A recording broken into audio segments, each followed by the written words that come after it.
manager talks about killing your premier. Add on top of that the North's general hate of the East, and you can start to get the picture of the sort of tribal tension Nigeria was heading towards. One thing I've noticed, Premier, while I've been here, is that Northerners seem to have, I might almost call it, obsession about the Igbos. Could you perhaps explain that to me? Well, the Igbos are more or less the type of people whose desire is mainly to dominate everybody. If they go to a village, to a town, they want to monopolize everything in that area.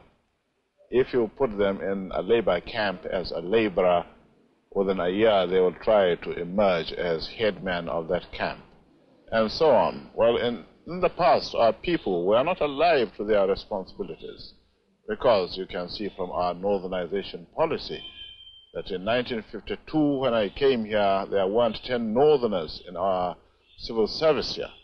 Then I tried to have it northernized, and now all important posts are being held by northerners. Is this policy of filling all key posts in the north solely with northerners and not with other Nigerians a temporary or a permanent one? In actual fact, what it is a northerner first. If you can't get a northerner, then we take an expatriate like yourself on contract. If we can't, then we can employ another Nigerian, but on contract too.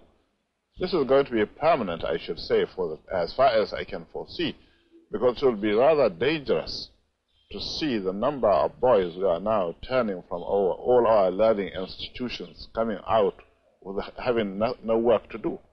I'm sure whichever government of the day might be, it will feel rather embarrassed, and it might even lead to bloodshed.